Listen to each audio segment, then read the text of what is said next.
Здравствуйте, дорогие друзья!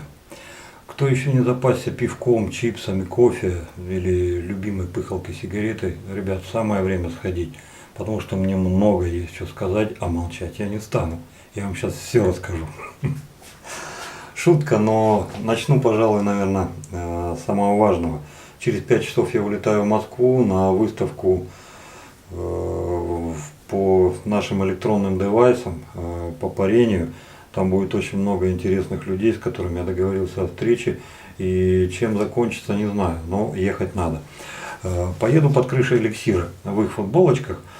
Ну, для начала. А потом, думаю, уже и от своего имени можно будет съездить. Home like vaping for you too. Ну, начнем с этого. Дальше. Ребят, за твердый шампунь от Севы и за мыло от Ольги из Питера, я вам уже об этом рассказывал, мыло зачетное. Сейчас у меня на испытании твердый шампунь от точно так же Ольги из Питера и ее же мыло. Ребят, хочу сказать, что вот раз попробовав, вы уже не соскочите. Объясню почему. Ну, сколько этот кусок стоит? 200-300 рублей. Практически столько же вы отдадите за шампунь для головы. Ну, может быть, чуть дешевле, там, что-то дороже. Но ни один шампунь вам не даст того качества, которое дает твердый шампунь. Суть его заключается в следующем, что точно так же, как у Севы, я мою волосы, и они у меня скрипят. Волосы не такие вот шелковистые, как становятся после наших шампуней, а через полдня они уже сосульками висят. Нет. Ну, вот сейчас смотрите, вот вечер. Если бы я мылся шампунем, то у меня волосы висели бы сейчас уже как сосульки. Ну, такие жирноватые были. Это другое. Я и раньше слышал от людей, что шампунная короли нас потихонечку наё, но попробовав вот это вот натуральное, я понял, что не тем мы голову, ребята, моем. Есть вещи куда гораздо интересней. Мыло. Мыло зачет. Мыло пахнет так, что хочется откусить от него кусочек. Оленька, молодец, спасибо тебе огромное. Но что больше всего мне импонирует в этом мыле, когда я беру свою виходку японскую, сейчас я вам ее достану, покажу. Я люблю, чтобы так продрало маленечко, хорошо. Так вот, когда намыливаешь вот эту вот виходку, я с удивлением обнаруживаю, что у меня пена отсюда при помощи этого мыла прет ничуть не хуже, чем из котла. Она по фактуре такая же, очень похожа. Ну да, она не такая, как Безе, там пузырьки чуть-чуть покрупнее, но вот кто не знает, перепутает, ну пена реально другая.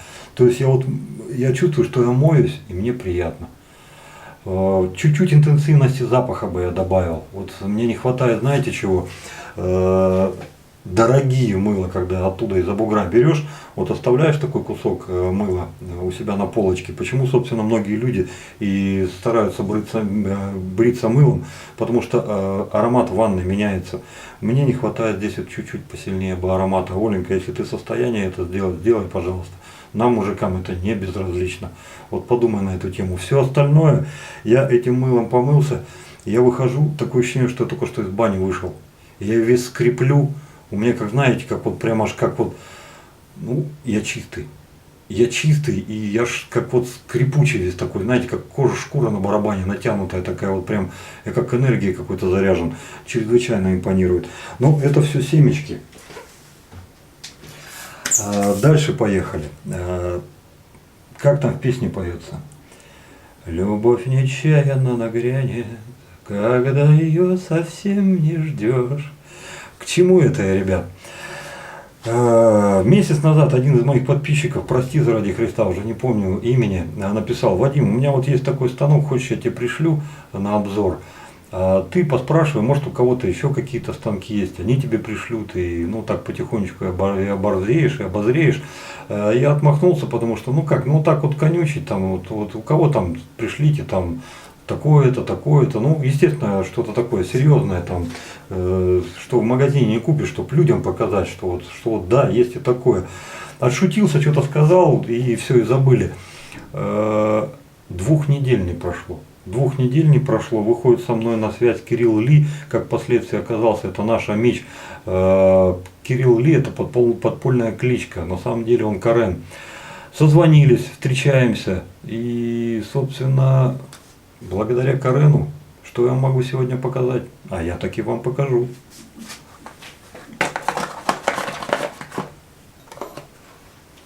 Вот, ребята, это все станки.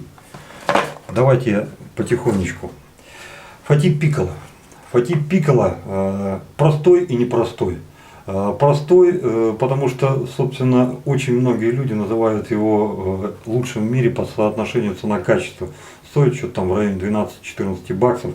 Но Италия его выпускает, начиная с 50-х годов, без изменений. Просто фигачит и фигачит. Есть еще один Фатип, это Гранде. Все, чем они отличаются, ну, по сути, это ручками. А так вот, константа. Посмотрим, побреемся, посмотрим. Дальше поехали. Ребят, все эти станки, что я вам сейчас показываю, я потом покажу подробно, крупным планом, чтобы вы их могли рассмотреть. Сейчас это просто так предварительное знакомство, чтобы вы знали, что у нас будет в будущем. Магарт V3A. Голова от Магарда. Те самые головы, которые стоят недорого, но чрезвычайно неплохо бреют и известны по всему миру. Плюс еще на знаменитой ручке бамбук. Практически на такой же, как сидит Айкон. Интересно? Да, конечно же, интересно. Поехали дальше. А чем нас еще Кирилл порадовал? А вот китайский станочек Ацевиви. Ацевиви. Назови как хочешь. Посмотрите, какая красота. Он просто beautiful. Beautiful. С гравировочкой, с монограммой, со всеми делами. Интересно, да, конечно же, интересно. Читал в отзывах, очень многие люди его хвалят. Но насколько он хорош, мы с вами в этом тоже убедимся. Дальше поехали. Pearl. Да, тот самый Pearl SSH01. SSH01. Ну-ка, давай вылазь. Вот в такой вот коробочке пластмассовый идет. Ну и посмотрите, какой красавец. А ручечка какая. Ну прямо, блин, красотень. Красотень. Давайте дальше посмотрим, что у нас еще есть. Ребята, я специально набегу, чтобы вас не перегружать. Со всем этим мы потом более подробно будем знакомиться отдельно. А вот и Мерфурзоллинген 41C. Ребята, не путать с Мюлле. Это как бы разные станки. Это Меркур.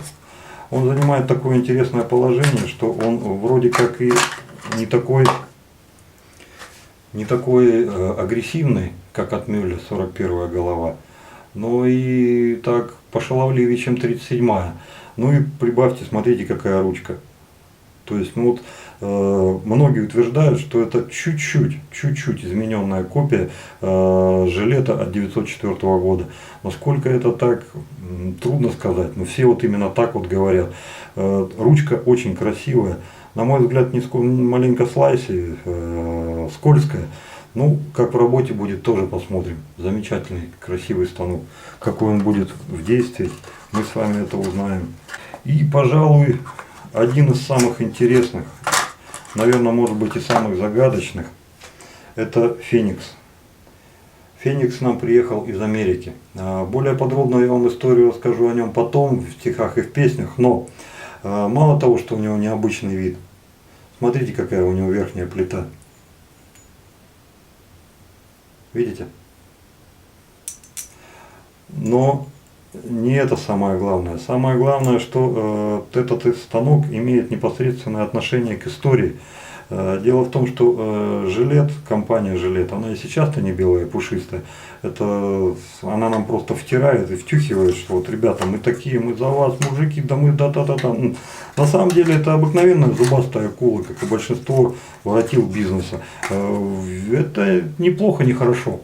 Так должно быть, в принципе, нормально. А то, что жилет прибегал к определенным методам выживания на рынке и доминирования не секрет, но об этом мало кто знает. А вот этот станок может рассказать это воочию. Это чуть ли не свидетель. Суть вопроса. Этот станок делает один человек. Сам он проживает в Америке. Фамилию, имя, отчество я вам скажу. Где родился, вырос, с кем женился. Суть в следующем. В 30-х годах прошлого столетия компания «Жилет» переехала не одну компанию, которая изготавливала Т-образные станки. Суть всего этого. Скупали, разоряли, любым способом заставляли компанию уйти с рынка. После того, как была куплена эта компания, естественно, производство этих станков было остановлено. Так вот, человек нашел этот рецепт, сами чертежи чуть-чуть видоизменил и сделал этот станок. Интересно? Мне лично очень интересно. Так вот, со всем этим богатством я вас познакомлю обязательно, как только я вернусь с командировки, потому что через несколько часов я улетаю, ребят. И у меня чрезвычайно мало времени. А сегодня мы с вами будем баловаться вот этой вот штукой. Интересный прям станок Физер Popular, который нам представила компания «Опасная бритва РФ». По сути, да, это бабочка. По мировой таблице классификации, не знаю, насколько она признана, не признана, но все любители почему-то на эту таблицу все время ссылаются. Так вот, он по ней, ну, чуть ли не в начале таблицы, то есть он практически вровень где-то там с Вейшем, но чуть-чуть поагрессивнее. Насколько это так, сегодня мы и узнаем. Предпринял одну авантюру. Помните все последнее победоносное в кавычках шествие Мюлле? Я таки решил ему дать еще один шанс с этим станком и хочу попробовать, что он себя покажет. Но чуть-чуть, хотя бы маленечко жало высунет, тогда у нас будет на запас Физер, представленный той же самой компанией «Опасная бритва РФ». Хотя здесь в коробке идет целая пачка черных лезвий, но у нас есть желтые. Вот желтые, они 2 раза хоженые, вот с ними было бы интересно попробовать. А что же у нас сегодня будет на закуску? А на закуску у нас будет сегодня крем Леа, то есть назовите как хотите, по-английски Ли, представленный Give & Care, тоже испанский крем, точно так же как и Латоха. Какой он? Узнаем, сегодня узнаем. На автошейв, к сожалению, все линейки автошейвов у меня уже закончились, ни одна компания больше пока ничего не представила. Поэтому я вытащил из своих запасников одну маленькую штучку, которую заказывал с индийского сайта. Я тогда взял 3 Old Spice. Один был Original, да, один Муск и один что-то там цитрусовое, что-то вот такое вот. Так вот, Муск у меня время от времени в ходу, а это Original. Что это за Original, мы с вами тоже узнаем.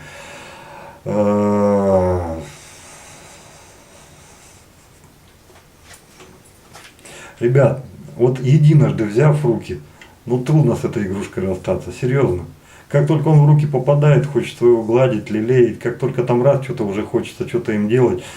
Честно сказать, фибра меня в прошлый раз покорила. Покорила и несколько сбила с толку, никак не ожидал таких результатов.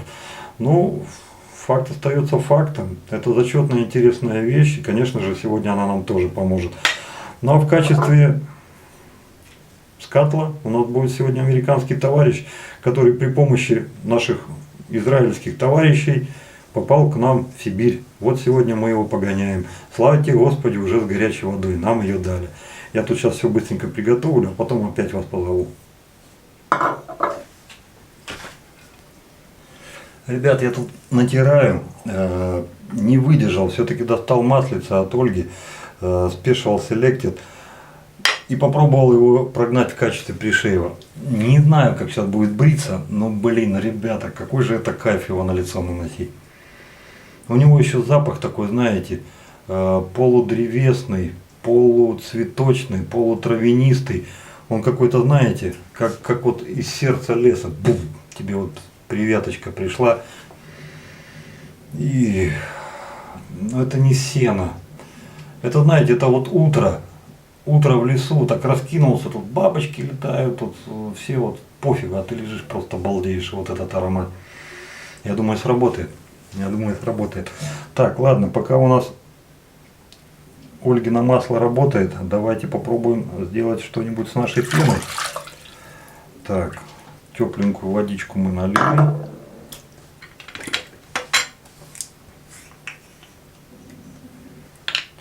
Много не будем. Ну сколько это? 1,5 сантиметра.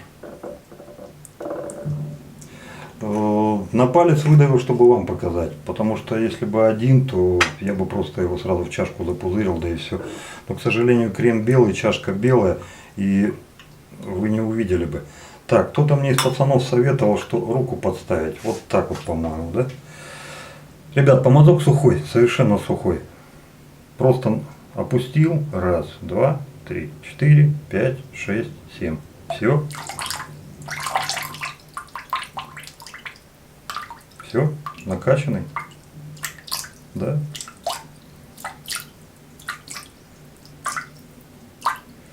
Ну давай покажи нам, что ты там умеешь.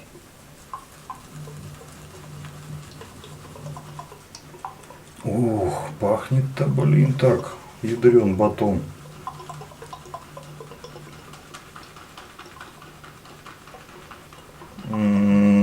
Той влаги, что была в помазке, достаточно, пока больше ничего не будем добавлять.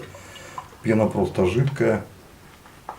Сейчас будем ее выстужать, убирать эту жидкость.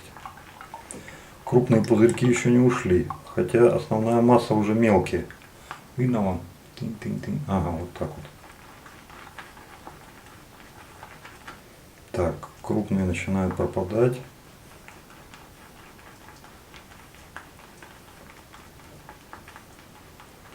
Безе зарождается. Запах, да.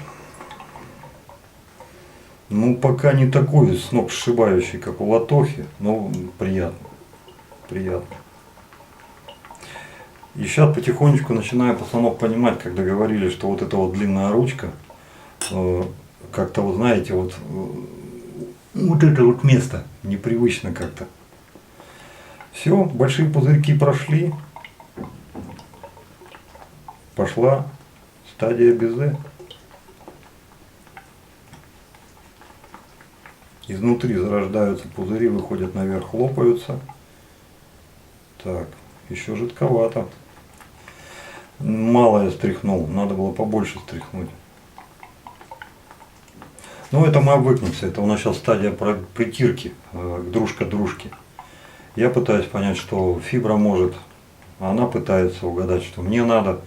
Вот сейчас вот мы друг другу-то будем что-то и это рассказывать, на ушко шептать. Взрыв пошел, оп, да, вот он пошел взрыв. Стоять, Маруська, обратно.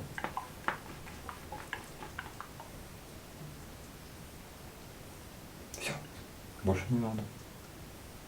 Хорошо?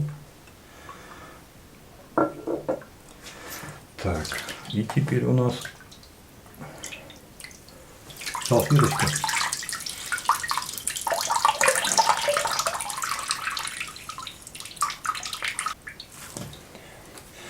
Почему я решил поставить сегодня мюлле? У людей в отношении мюлля не однозначная реакция. То есть кто-то говорит, что лезвие замечательное, но с такими-то станками. Кто-то говорит, что лезвие фигня, даже не трогай и не суйся. А кто-то говорит, что они просто с характером. С характером, и нужно их понять. Вот когда ты их поймешь, тогда лучше лезвие для тебя не будет. Просто решил попробовать. А что же, собственно, будет с этим-то станком? Вот давайте сейчас и еще разочек попробуем узнать. Что же они нам в этом-то станке? Ага. Что они нам в этом станке скажут? Вот полочку здесь хочу сделать, руки никак не доходят. Станки по Москве вешать из акрила. Что-то там все сыпется, полнолуние, наверное. Крем очень пахнет, ребята, хорошо. Укрывитость замечательная. Фибра работает так, как будто, знаете, вот как со старым другом встретился. все легко, все ясно, все понятно. Можно молчать, не говорить ничего друг другу. А уже по одному молчанию ты знаешь, о чем думает он знает, о чем думаешь ты. Точно так же и фибра. Как-то вот она так интересно относится ко всему этому. Так, ну что ж.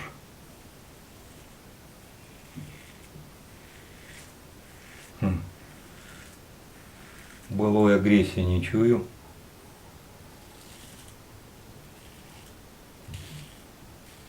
Да и не мудрено. Станки-то разные.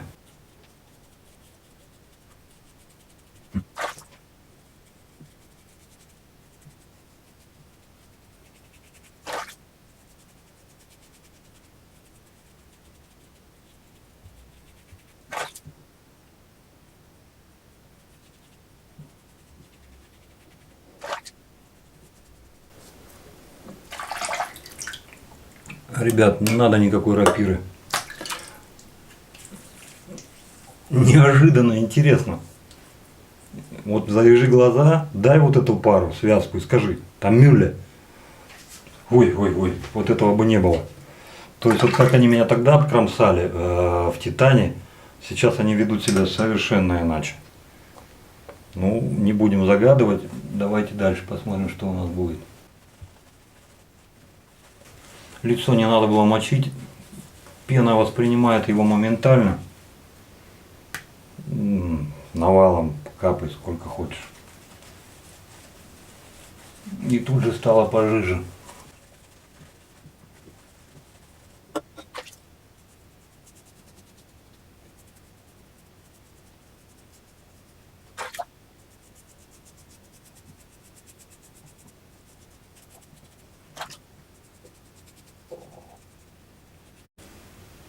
Видите, Улера?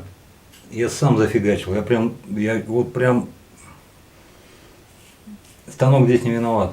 И лезвие не виновато. Тупанул. Это моя оплошность.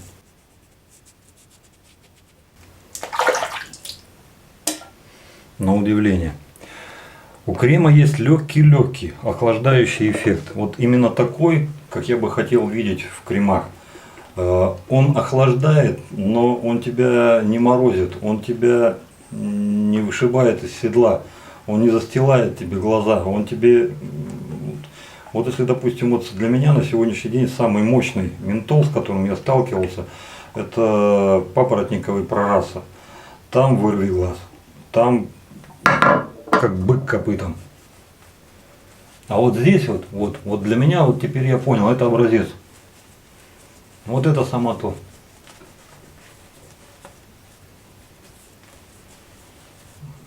Как он ложится.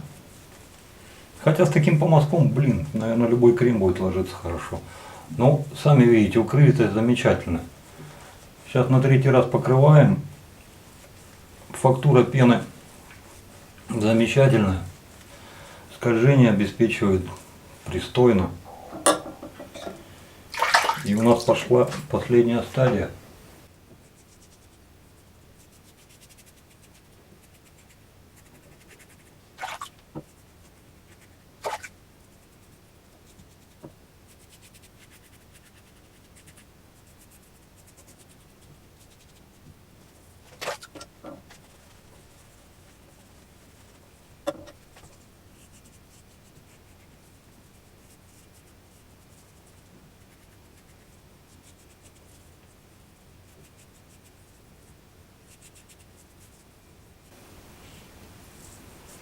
Ну вот, пожалуй, что и все. Ребята, посмотрите, что у нас с пеной стоит. Стоит и ничего и не делается. Вот она. Ну все, выскребать оттуда не буду, там еще на один проход осталось. А то, что здесь есть, можете посмотреть сами. Вот она.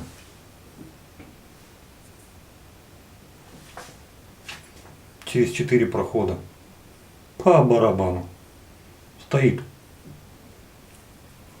Это не может не нравиться. Так, ребят, сейчас я тут быстренько порядок наведу, и мы с вами вернемся.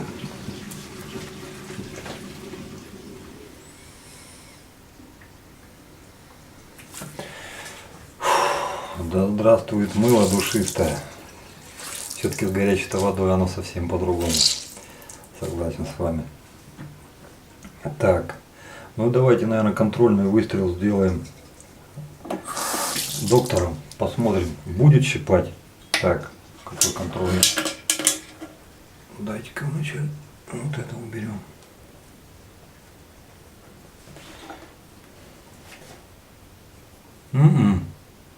Легкое пощипывание. Что и требовало доказать. Кроме вот той парочки порезов, что я сделал сам по своей глупости, своей тупости, тыркнулся, просто торопился. Ну, торопился. Дурак, не надо было этого делать. С лицом все в порядке. И почему-то меня очень сильно подмывает, вот знаете, как чуйка бывает, очень сильно подмывает Ольгино масло вот это использовать. Самый первый раз, несколько обзоров назад, когда я вот это использовал, там по запаре 2 раза плюхнул и слишком дофига все получилось. Я так расстроился, что даже аромата не почувствовал. Ребята, а тут есть что почувствовать. Ох, как же он пахнет-то, ПРСД.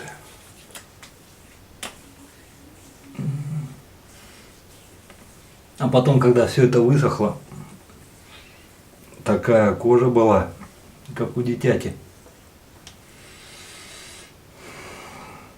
Вы пришли на массаж, а вас специальными массажными маслами, там вот такими забугорными, взяли всего, умастили, и вы лежите просто и где-то там летаете. Вот полетел.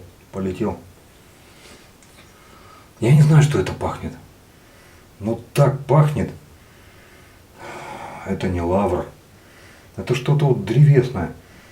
Не сосновая кора, но вот какие-то ноты такие пролетают. Ух, ну прям, Ольга, запах 5, реально 5, я даже сказал бы 5 с плюсом. Это не попса, это, знаете, это вот прям как вот вот так вот из тебя вышло. Это вот когда в лес приходишь, и ты понимаешь, насколько тихо, что аж в ушах звенит. И все, что нужно, это просто или спиной, или так головой взял, где березы прислонился, постоял 5 минут. И вот изнутри что-то, знаете, вот выходит и заходит. Вот что-то вот такое вот есть. Супер. Так, вот это попса. Это в другой раз. Это ладно, это потом. Поехали к нашим братьям-кроликам. Про мазок говорить ничего не буду. Тут все ясно, понятно. Это Hilux. Это не низшая категория, не средняя категория. Для меня это высшая категория. То есть по тем свойствам, по тем характеристикам, что он дает, как он дает, и что он делает, и как он делает, для меня это высшая лига. То есть, я не знаю, возможно, есть какие-то вещи покруче еще в синтетике, но вот это от Мюлли, дорожный, ребят, по моим оценкам 5 с плюсом. Это тут даже говорить нечего. Станок, основной виновник нашего сегодняшнего обзора. На мой взгляд, он тянет на 2,5 на 3. То есть от агрессивности у него на уровне 34-23 головы, в моем понимании. Разницу лишь можно почувствовать в том, что те станки тяжелее, этот легче. Конечно же, он агрессивнее, чем Вейши. То качество бритья, которое он способен давать, на мой взгляд, выше, чем Вейши. Вот сейчас вот поставили лезвие Мюлли, если тогда я изголодался, как поросенок, там бегал весь пластырями заклеенным, не знал, куда ломиться.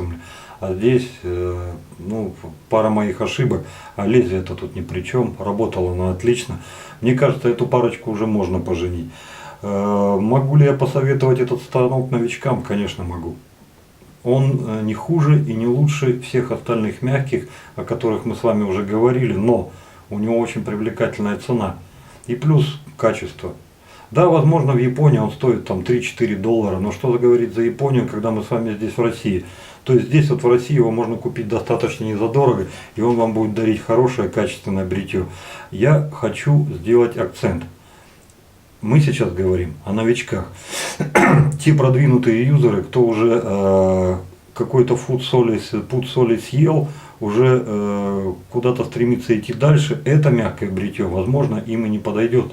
Возможно, им нужно будет что-то поагрессивнее. Но вот с этого стопудово можно начинать и получить обалденное хорошее бритье. Вот это вот интересный станок. Насколько он в эксплуатации, сами понимаете, сказать не могу. То есть это одно бритье. Ну так интуитивно. Ну да, пластмасска. Ну, сделанная хорошо пластмасска. Лопасти работают замечательно. Лезвие оцентровано замечательно. То есть тут внешне придраться ну, практически-то не к чему. Если, допустим, взять вейши, взять вот это разное. Вейши он из каких-то сплавов алюминия, этот из сплавов алюминия и пластика. По качеству, знаете, наверное, где-то на полбалла вот этот-то выше, всяко разно. Плюс у него меньше кичливости и меньше вот этой цыганщины, блеска вот этого вот хрома. Он поспокойней, он так поувереннее в себе. То есть вот интересный станок, интересный и, на мой взгляд, заслуживает внимания 100%. Дальше поехали. Крем-Ли. Крем-Ли, не скажу, что удивил, он просто порадовал. Порадовал и хорошо порадовал. Вы сами видели, какое количество пены сбили мы из 1,5 сантиметров того же самого крема. Вы можете сказать, да, таким помазком, ну, другим помазком сбили бы то же самое, просто каким-то быстрее, каким-то дольше, не суть. Но пены было достаточно. Какой пены? А хорошей пены. Безе? Да, безе. Укрывистость 5. Обеспечение скольжения станка 5. Не придраться совершенно. Боезапас хватило на 4 бритья, еще бы там на 3 хватило. То есть хватило. Запах,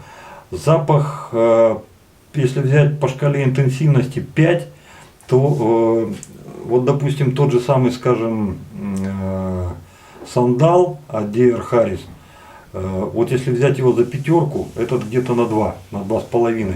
То есть настолько он не мощный, он не навязчивый, но он есть. И когда вы им работаете, из катла вы этот запах чувствуете, и на себе вы этот запах чувствуете. И запах хороший. У Латохи запах сильнее. У Латохи, я бы сказал, где-то 3,5-4 от Харриса, если вот так вот брать. У Харриса, на мой взгляд, просто вырви глаз. То есть там как дал-дал, такой прям, там уж мощнецкий такой. По сути, это одеколон. Вот у этого крема запах нежнее, и он вкуснее, и он, ну, испанские напевы, не такие очевидные, как с Латохой, но где-то рядом. Но все равно это солнце, все равно это пляж, это брызги, это крик чаек, это вот что-то такое, знаете, такое бесшабашное, веселое, ни к чему не обязывающее, что-то такое, знаете, вот летнее, восторженное, хорошее. Супер, блин, настолько супер, даже шнапак заморал. Ну ладно, поехали дальше. Лезвие Милли. Готов согласиться с теми людьми, кто говорит, что лезвия неоднозначные. Да, неоднозначные. Они к вам вот так вот сразу не кинутся. То есть тут нужно будет и уважение проявить, и поиграться, и посмотреть, куда ставить, куда не ставить. Не готов согласиться с теми, кто говорит, что лезвие однозначно Г. Нет, не Г. Просто им нужен подход. Вот если, допустим, вот в этой паре, на мой взгляд, это уже очевидно, это уже работает. Ребята в прошлых комментах говорили, что еще на 2 станках это заплясало, зашло. А почему бы и нет? То есть каждый под себя подбирает. То есть лезвия в этом плане, они требуют внимания. Лезвие, вот по 5-бальной шкале я бы поставил 4,5. 0,5. 0,5 я убрал бы, наверное, знаете за что? Именно вот за эту... Вот если рапира и вот эти вещи, они 2 полюса, но у них в обоих неприхотливость. Ты их вставил и попер. Только, ну опять же, видите, там нужно понимать, куда вставлять. Вы возьмите рапиру точно так же, вот поставьте сюда, и что вы будете? По звезде ладошкой водить, а потом скажете Г бритье, ну да, а поставь сюда физер. То есть мозги в любом случае нужны. Мозги нужны, без мозгов никак. Лезвия нормальные. С автошейвом в следующий раз масло от Оли. Special Selected. Оль, не знаю, что решала, но в качестве пришейва работает замечательно. Мне кажется, даже это непозволительная роскошь его использовать в качестве пришейва. Возможно, когда руки дойдут, его можно будет попробовать просто как масло для бритья. Вот так вот. Настолько оно хорошо расходится по лицу, настолько оно хорошо вот так вот прям ложится, что прям я бы попробовал, я бы попробовал. В качестве автошейва я вот его сейчас нанес, половина от того, что было, уже ушло, уже нет. Ощущения приятные, неожиданные, но приятные, но приятные. И не бросаю, буду еще работать. Мне это масло, как вот, чем больше я его узнаю, тем оно больше нравится. Скатл, так и что за него говорить, хороший скатл. Да, американцы, но такие американцы тоже знают, что они делают. Они не первый год бреются, и они делают хорошие вещи, что вы хотите. Но нормальный, хороший. Размерчик несколько маловат. У него вот этот вот диаметр получается 10,5 сантиметров. Кому-то это будет хорошо, кто не любит таких вот больших размеров. Мне, понимаете, я вот и кушаю даже, когда мне нужна тарелка большая, с большими краями, я люблю погонять. Мне вот это вот плоское, вот это как журавль клевать, не люблю.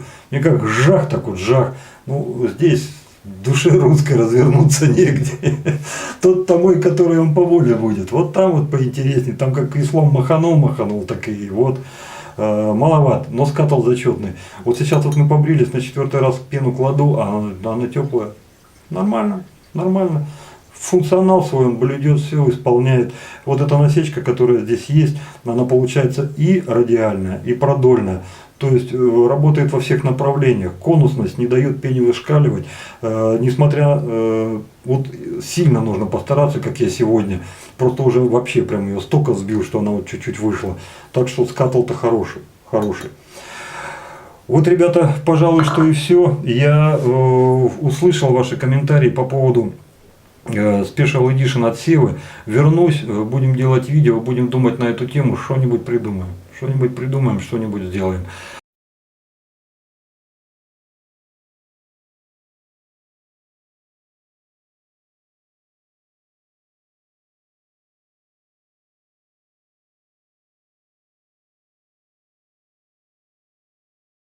А пока душистые, запашистые вам пены, хороших, замечательных вам сюрпризов, таких совсем неожиданных, которые вас просто таки радовали бы. Ну и дай вам Бог здоровья. Пускай у вас всегда все будет хорошо, ваши дети не болеют, а ваши жены каждый раз, когда вы приходите с работы, прыгают вам на шею, заглядывают в глаза, говорят: милый, а что у меня для тебя есть? И просто бежит на кухню по дороге, ну пускай даже халатик там чуть-чуть так с плечика так тырс, а вы уж думаете, что там есть. Зато интрига. Ну все, ребят, давайте пока-пока. Всего вам хорошего. До новых встреч.